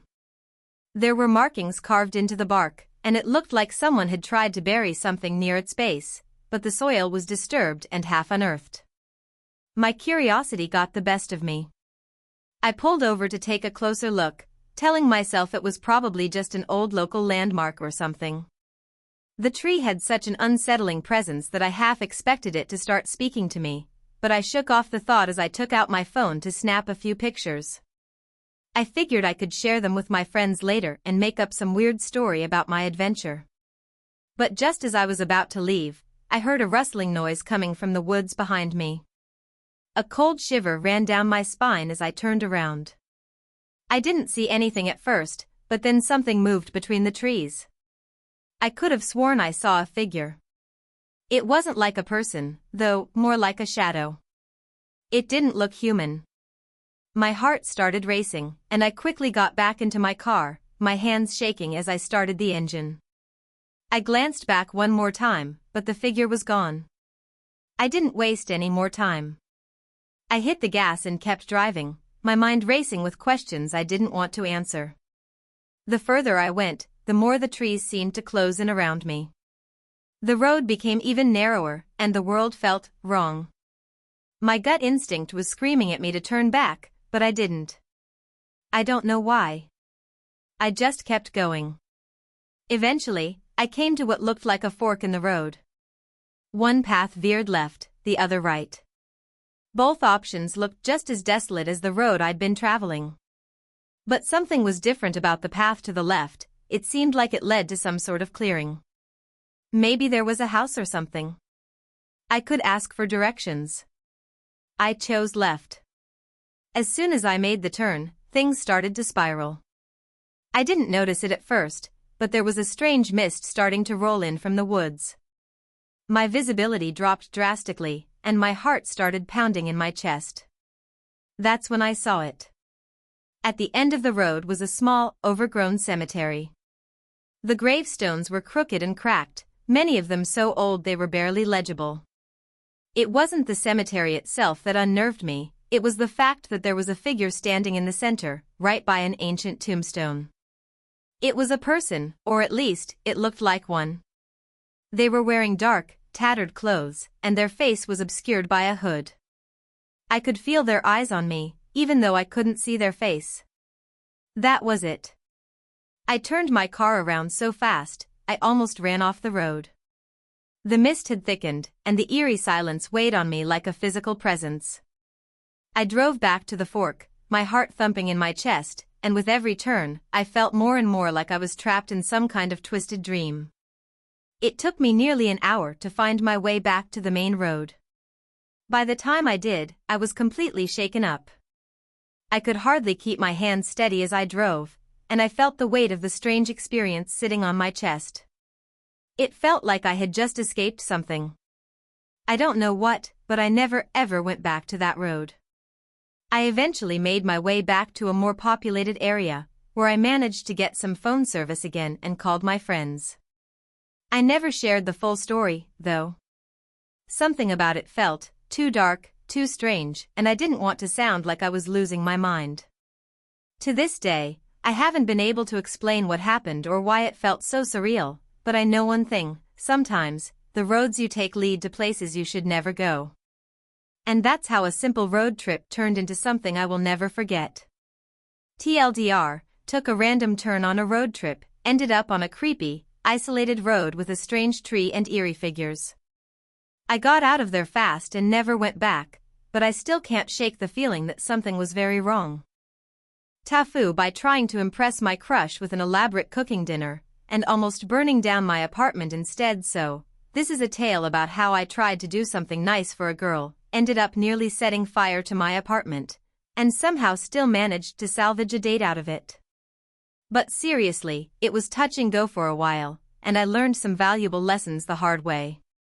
It all started a few weeks ago when I matched with a girl on a dating app. Let's call her Sarah. Sarah was gorgeous, like, way out of my league, but she had this warm, down-to-earth vibe that made me feel like I might actually have a shot. After a few days of chatting, we decided to meet up for coffee. That coffee date went so well, I suggested that we do something more casual for the second date. I thought, why not cook her dinner? I've always been decent in the kitchen, and I figured nothing says I'm thoughtful like a home-cooked meal. Plus, I thought I could impress her with my cooking skills, maybe even make her laugh if I messed up a little, because who doesn't love someone who can laugh at themselves, right? So, I started planning. I've seen enough cooking shows to know that if you want to make a good impression, you don't just throw together some spaghetti and call it a day. No, I was going to make something classy, something gourmet. I spent hours looking for the perfect recipe that would seem sophisticated but wouldn't be too difficult for me to pull off. After much deliberation, I settled on a pan-seared chicken with garlic butter sauce, roasted vegetables, and mashed potatoes. Simple, but elegant. I spent the next day buying all the ingredients. Now, I'm no chef, but I thought I could handle a relatively simple meal.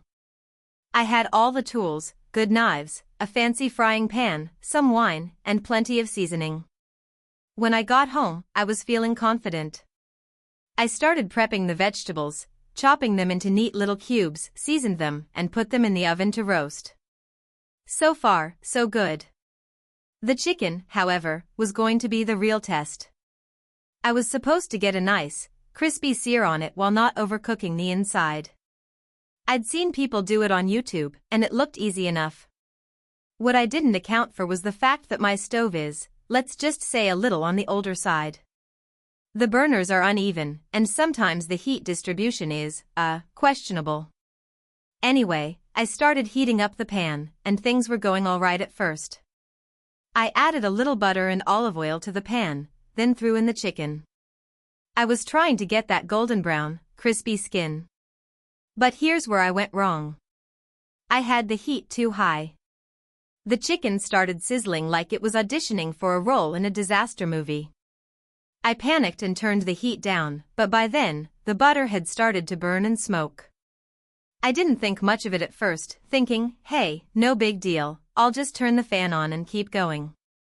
But then, I noticed something strange. The smoke didn't seem to be going away. In fact, it seemed to be getting thicker. And then it started filling the room. Like, a lot. I checked the chicken, and it was definitely getting blacker than it should have been. But the real problem came when I looked at the stovetop and saw the flames. Yes, actual flames. Apparently, I had overheated the butter to the point where it caught fire. I'll be honest, I didn't know what to do. I panicked. I started swatting at the flames with a dish towel, thinking that might somehow work. Spoiler, it did not work. The flames just grew bigger. Now, my apartment is small, and the kitchen is right next to my living room. At this point, the smoke was so thick that I couldn't see much beyond the stove. I opened the window and tried to fan the smoke out, but it just wasn't working. And then the worst thing that could have happened did. The smoke detector went off. I scrambled to grab a chair to reach the smoke detector, but with the blaring siren in my ears and the thick smoke in my eyes, I felt like I was losing control. I could hear the fire alarm in the hallway start to go off, and I realized the whole building was probably going to be evacuated. My neighbors would probably think I was starting an inferno in there. By now, I could hear Sarah texting me, asking if I was ready to have her over. And I had to answer. I couldn't just ghost her, especially when we'd agreed on a time. I frantically typed back, "Hey, I'm so sorry, but I need a little more time. The kitchen's, going through some things right now." At this point, I was fighting the flames with the type of desperation that only comes from someone who's about to ruin their own reputation. I finally managed to turn off the stove and put the fire out, with some water. Don't judge me, but the damage was done. The smell of burnt butter and chicken was now embedded in every fiber of the apartment.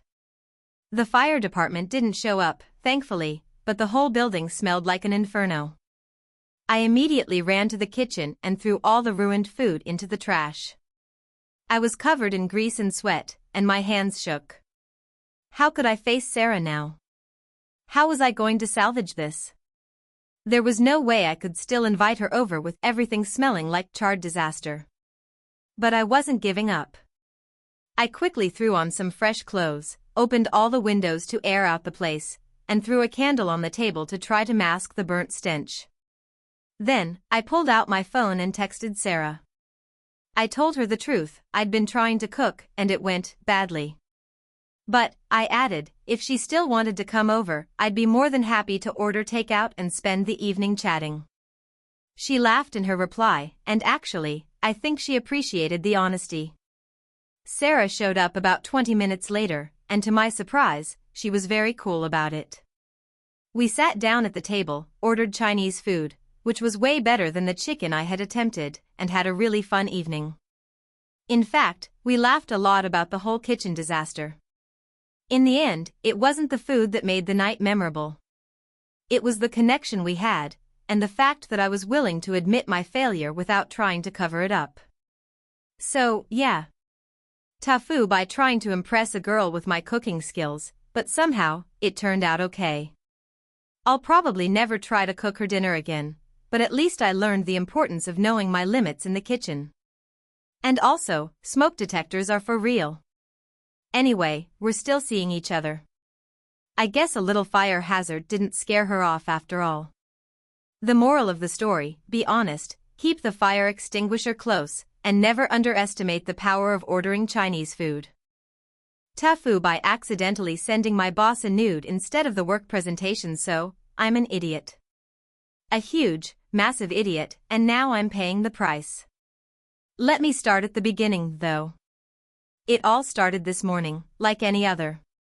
My boss, let's call him John, had asked me to send him a presentation I had been working on for a big project.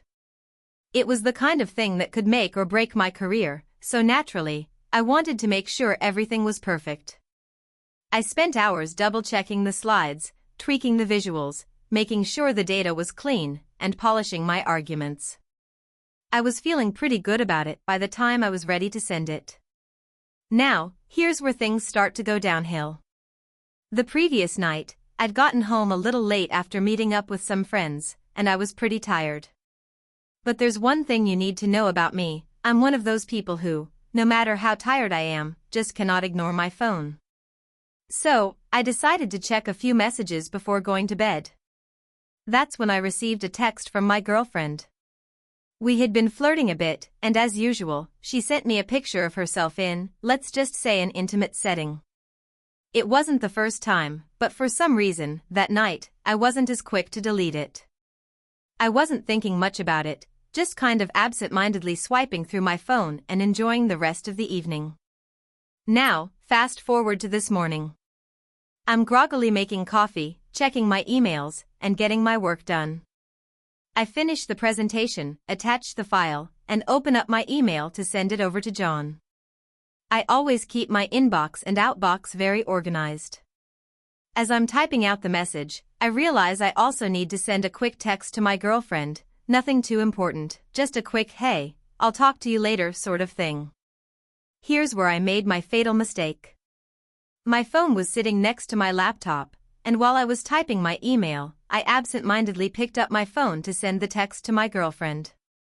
Now, you might think, oh, okay, no big deal, just a quick text. And yeah, under normal circumstances, it would have been. But here's where the disaster strikes. My phone and my email were both still open, and my brain was working on autopilot. I thought I had opened up the text thread with my girlfriend, but in my groggy state, I must have clicked on my boss's name instead. This is where everything starts spiraling out of control. I didn't realize my mistake, and as I began typing the text to my girlfriend, I hit send and then immediately noticed that the email interface was still open in the background. I wasn't paying attention to it at all, until I checked my phone and saw that I'd sent a picture instead of the text. A picture of me. A picture that I never should have sent to anyone, let alone my boss. Now, I'm not an idiot, I immediately knew what had happened. My mind was racing, my stomach dropped into my feet, and I could literally feel my face turning beet red. I quickly ran to my laptop to check my email and, of course, saw that the email with the attachment was sent to John. With no time to spare, I frantically opened the sent items and started typing furiously to retract the message, but by the time I realized it, there was nothing I could do. The email was already in John's inbox. And it wasn't just any email, it had the presentation and the nude photo of me in my underwear, looking extremely confused in the mirror, just casually checking myself out. The most embarrassing, stupid picture imaginable. Why did I even keep that photo? Why on earth did I think that picture was worth sending to anyone? I immediately drafted an apology email. Something that, in hindsight, was a very bad idea. I wrote, "Dear John, I apologize for the confusion. I accidentally attached the wrong file. I meant to send you the project presentation. Please disregard the previous email and feel free to contact me if you need the correct one. Sincerely, / my name." That email, of course, only made everything worse. It was awkward and didn't explain anything. I didn't even know what the hell I was apologizing for. Accidentally sending a nude? Accidentally sending the wrong file? Honestly, at this point, I didn't know where to begin. I sat in front of my computer for a few minutes, staring blankly at the screen. I had no idea what to do next. I realized I had just sent the most embarrassing thing possible to my boss, who had never given me any indication that he even knew I existed outside of work. He's the kind of guy who just sits in his office all day, gives you a quick nod if you walk by, and communicates via email like it's his second language. He's not exactly warm and fuzzy. Finally, I figured I had to at least follow up with a phone call to explain what happened. I dialed his number, the phone ringing in my ear like a countdown to the worst conversation of my life. When he picked up, his voice was calm, but there was a certain sharpness to it. "Hello? Hi, John, it's / my name. I just wanted to call and apologize for the email. There was a mix-up, and I accidentally sent you the wrong file." There was a long pause on the other end. I could practically hear him processing the entire situation, and I knew he was wondering just how far this mix-up really went. I could feel myself sweating in places I didn't even know I could sweat. "You know," John said slowly, "I saw the email. And, it's fine. But maybe, just double-check next time? There's no need to, send personal stuff like that in a work email." I froze, not sure how to respond. Right. Of course. I'm really sorry. I just got distracted. I'll make sure to double-check from now on. After a few more awkward words exchanged, the conversation ended, and I was left feeling like I'd just been through an emotional car crash. I know he was trying to be understanding, but it was clear that there was no going back. I had just become that guy in his eyes, the guy who sent inappropriate pictures to his boss. Forever. So yeah, that was the start of my day. The good news? He still accepted the presentation, and the project is moving forward. The bad news? I'll never live this down. Ever. If I ever get another email from him, I'm just going to hope it's about work and not about my other presentation. Moral of the story, always double-check before you hit send. And, for the love of all things holy, never mix personal photos with professional emails. TLDR, accidentally sent a nude to my boss instead of a work presentation. Tried to fix it with an awkward apology email and phone call. He was understanding, but now I'll never be able to look him in the eye again. TIFU by accidentally revealing to my girlfriend that I'm a huge conspiracy theorist, and now she thinks I'm crazy. So, here's the deal. I've been in a pretty serious relationship for 1.5 years now with this amazing woman named Sarah. We clicked from the moment we met, and everything seemed perfect. We've gone on trips, spent holidays together, met each other's families. You know, the whole shebang. I mean, I'm pretty sure I'm the happiest I've ever been with her. But there's one thing I've kept hidden from her. I've been a conspiracy theorist for years. Not the crazy lizards rule the world kind of theorist, but more of the big corporations, government surveillance, and secret organizations type. I've always had an interest in how things work behind the scenes, and over the years, I've collected a decent amount of knowledge on the subject. It's something I've always kept to myself because, well, I didn't want people thinking I was a weirdo, and especially not Sarah. I don't talk about it with friends or family, but I definitely spend a lot of time watching documentaries, reading articles, and going down rabbit holes on the internet. I mean, the stuff is fascinating. I've never really felt the need to share this side of myself with Sarah. She's a bit more mainstream than me in her views, and I figured if I brought it up, she might think I was nuts. I didn't want to ruin things, so I kept my mouth shut. But all of that changed last week. It started out like any normal Sunday. We had spent the day at a friend's wedding and had a nice dinner afterwards. Sarah and I were sitting on the couch, enjoying some post-wedding pizza, when the conversation took a turn. I was feeling a little tipsy from the wine, and Sarah had asked me a pretty simple question: what do you think about the whole 5G thing? Now, I'm sure many of you can guess where this is headed, but let me explain why this question threw me off. Sarah is normally pretty neutral about stuff like this.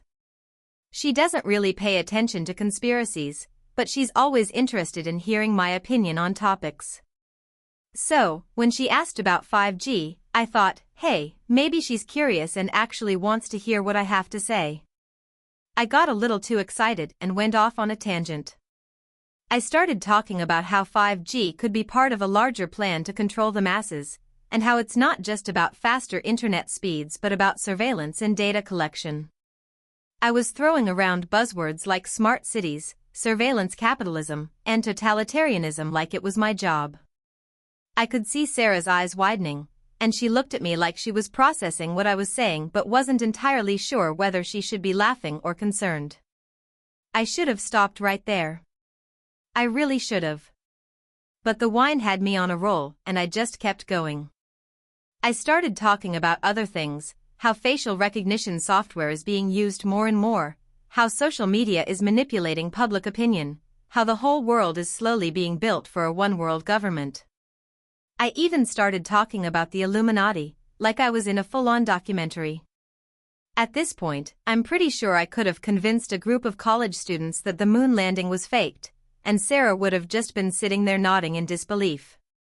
Then came the big mistake. I casually mentioned that I'd watched a deep dive video on how the government might be behind the rise in conspiracy theories because it distracts the public from real issues. I also said that certain people in power intentionally fuel these theories to create division. I don't even know why I said it. My brain was just churning through all the wild ideas I'd absorbed over the years. It was as if I was on autopilot, spitting out random facts and theories without any filter. The moment I finished speaking, Sarah went completely silent. I thought maybe she was just processing everything, but after a few seconds, she asked, "Wait, are you saying you actually believe this stuff?" I blinked. I had just been rambling for who knows how long, and it was only now that I realized I might have just opened Pandora's box. Sarah wasn't mad, she wasn't even frustrated. She just looked confused. She tilted her head a little, her brow furrowed in that "what the hell is going on" kind of way. "Yeah," I said, slowly, realizing I might have dug myself into a hole. "I mean, I think there's a lot more going on behind the scenes than people realize. I don't believe everything I see on the surface." Her expression shifted. She didn't look angry, but it was as if the air between us suddenly got heavier. "But, you're not like one of those people who think everything's a conspiracy, right? Like, you don't believe the Earth is flat or that the moon landing didn't happen, do you?"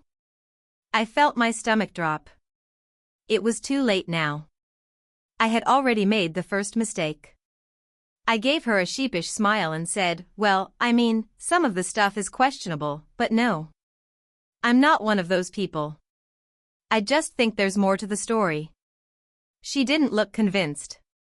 She raised an eyebrow, clearly trying to figure out how to handle this conversation. "I don't know, babe. I mean, I'm open-minded, but some of the things you're saying are kind of, well, a little out there. It's hard to take it all seriously." I tried to backpedal, but it was no use. The damage had been done.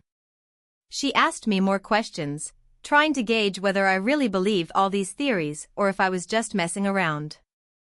The more I tried to explain myself, the more I felt like I was digging myself into a hole. I realized I couldn't take back what I'd said. The moment had passed, and she was now looking at me differently. That night, I barely slept. I kept replaying everything in my head, wondering if I'd just ruined everything. The next day, Sarah was quieter than usual. She didn't bring up the conversation again, but I could tell that something was off. I tried to be normal, but every time I looked at her, she seemed to be processing my crazy ideas. It's been a few days since the conversation, and things aren't the same. We're still talking and hanging out, but I can feel a distance. I can tell she's unsure about how she feels. Every time I try to bring up something I used to enjoy talking about, like our plans for a trip or random news stories, I feel like she's hesitating. I've probably scared her off with my talk of conspiracies. I guess the lesson here is that, while it's important to be yourself in a relationship, there are some things that maybe should stay hidden for a little longer. You don't want to blow up your relationship by accidentally revealing that you think the world is secretly being controlled by a shadowy elite. So yeah, I've kind of ruined things by showing Sarah this side of me, and now I have no idea how to walk it back. Maybe I'll just keep my conspiracies to myself from now on. Maybe. I thought I could outsmart the system. I had been planning this for weeks, convinced that my plan was foolproof. The idea was simple enough. I needed money and a bit of excitement in my life, so I thought I'd make a quick buck by getting into the world of online gambling. Now, I wasn't a novice when it came to this kind of thing.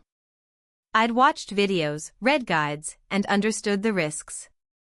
But there was something that set me apart from others. I thought I could cheat the system, at least just a little bit. I figured if I played the odds just right, I could come out on top.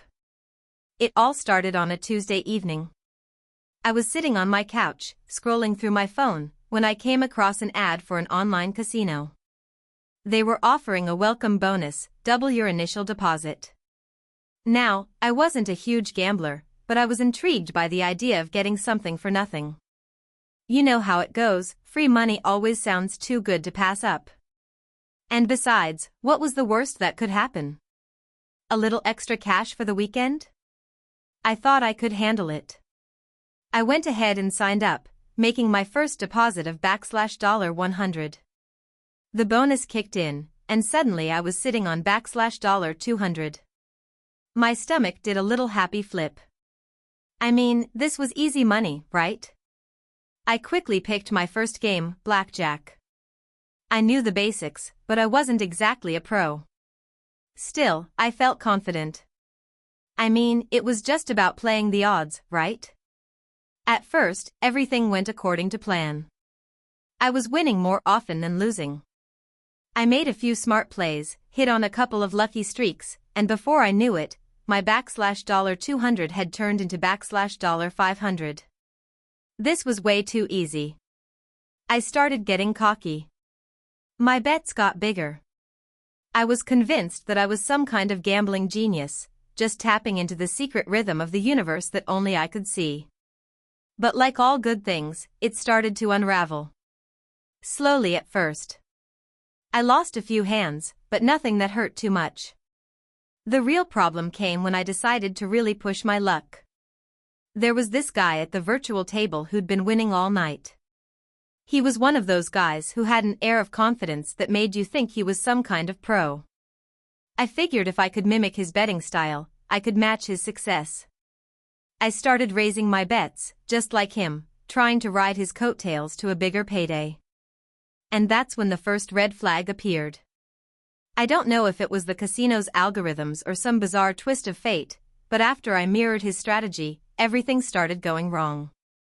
I started losing hand after hand. Every time I thought I had a good hand, the dealer would get something better. My balance started shrinking rapidly. My $500 dropped to $200. Then $100. Then $50. At this point, panic was setting in. I knew I couldn't just stop, I had to recoup my losses, or else I'd be out for good. That's when I made the fatal mistake. I turned to a strategy I had seen online. It was a method that promised to help players recover from losing streaks. It was called the martingale system. The concept was simple: you double your bet after every loss so that when you finally win, you'll cover all your previous losses and make a profit. It sounded logical in theory, but in practice, it was a disaster waiting to happen. I decided to apply the martingale system. My first bet was $5. I lost. No big deal. Next, I doubled it to $10. Lost again. Then $20, $40, $80, and so on. The losses kept stacking up. By the time I hit a $200 bet, I was feeling sick to my stomach, but I was too deep in to back out. I had to win. This had to work. My heart was racing, my palms were sweaty, and my mind was spinning with thoughts of all the money I'd already lost. The game felt like it was going in slow motion. I could see the dealer's cards, but it was like they were mocking me. I kept telling myself, this time I'll win. This time I'll beat it. But of course, I didn't. I lost the $200 bet, bringing my total losses to nearly $500. That's when I realized the cruel truth: the system wasn't rigged against me, I was rigging it against myself.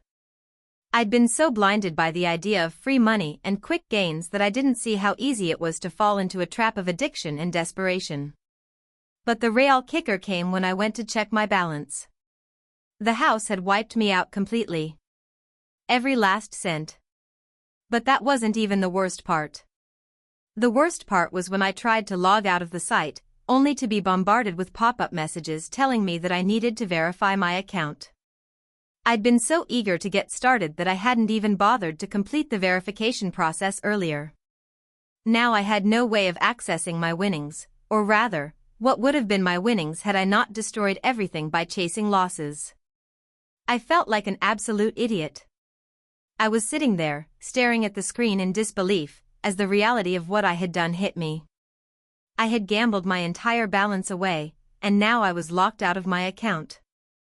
To add insult to injury, I had been so convinced of my own ability to outsmart the system that I completely ignored the basic principles of responsible gambling.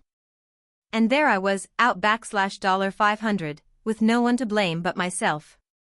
But the humiliation didn't end there. The next day, I received a call from my bank.